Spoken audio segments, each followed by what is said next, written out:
we are doing this. Welcome back to our weekly analysis. This is a Sunday. This is Sunday 8th of July, and the first thing that we're going to do here is you're going to look at our top, or you're going to find our top 3 or 4 pairs for the week. But first, we are going to go back to our top pair for the last week, and that was the USDCHF. So yes, USDCHF really played out to the T. So we have to really look at what we analyzed the other week and how it played out. So this is the weekly time frame on the USDCHF, and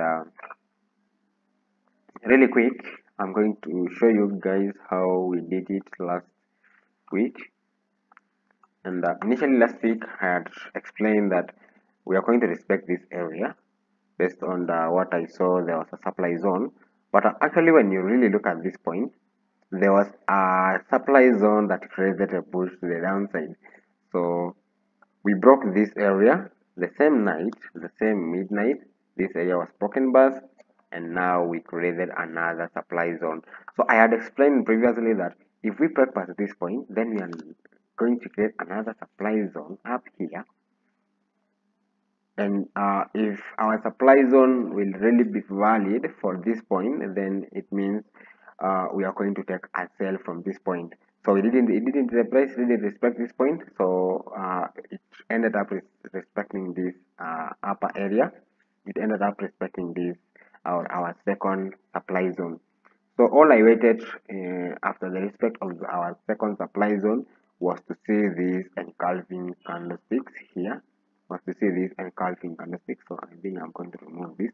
Was to see this bearish engulfing candlestick that signifies us that the price or the the market is now turning into a bearish, or it's now giving us some signs of sales. So the market, the sellers are now applying so much pressure, and it's now becoming so expensive to continue buying. So the only thing that I can do is to do some sales.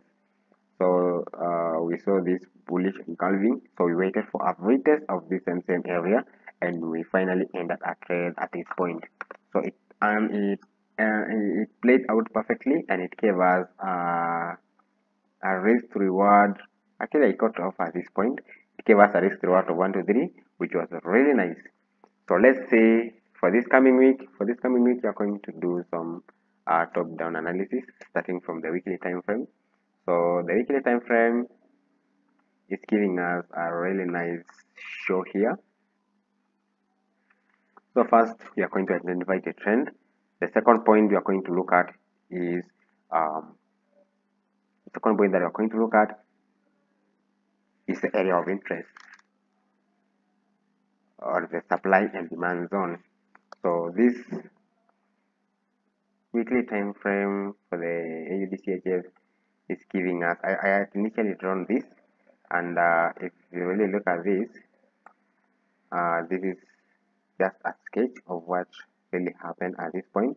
So I just drew this and then took this up to show you guys how I came up with the conclusion that the weekly time frame is bearish. So this is how it looks. So what you're going to do is you're going to look at this in 2 ways. You're going to look at the uptrend, and you're going to look at the downtrend. So we are going to use the trend lines. When you see from this point was initially giving us an uptrend. So let's draw this. That means that was showing us an uptrend, and then the uptrend ended when we had some rejection to the upside, and it actually rejected 3 times, and that is what ended our uptrend. And then you can see that downtrend side. The downtrend side is that. This is the uptrend. So you can see after the rejection, because when you really look at this, it was forming the higher high, higher low, higher high, and then we broke past this structure point, and then I'm going to let me bring this. All right, have to draw another one. So let's see now. This is our structure point number one. This is our structure point number two. So I'm going to this is a structure point number two. This is a structure point number two. This is structure point number two. Now we broke past this structure point and now formed from higher low to lower low, and then we now form a lower high.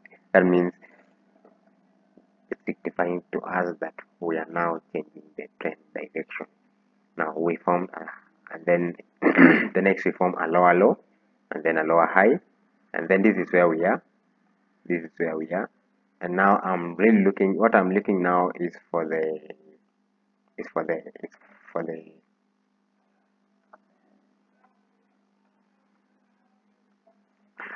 area of interest.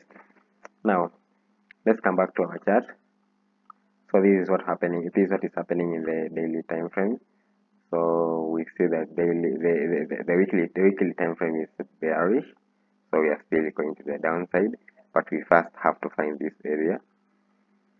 Now this is the area that has been expected before. So this can be a valid area of interest. So whatever we are going to do here is we are going to mark our area of interest. This is where the price is going to retest and then go to the downside. So let us analyze this and go into the daily time frame and see how the daily time frame is behaving. Actually, the daily time frame is just zooming in of the weekly time frame because we are now looking it in detail. So the daily time frame is a detailed form of the weekly time frame. So the daily time frame is giving us a perfect zoom here. Now initially we had something very interesting. It was going to the downside. It was going to the downside, and then now we broke the structure. We broke this structure, and this is where I have drawn. So we broke this structure, and then we broke again this structure. We broke this structure to the upside. We broke this structure to the downside. So of course, let's look at it and look at it this way.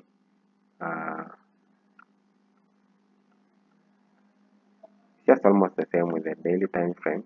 It's only that it's giving us let's see.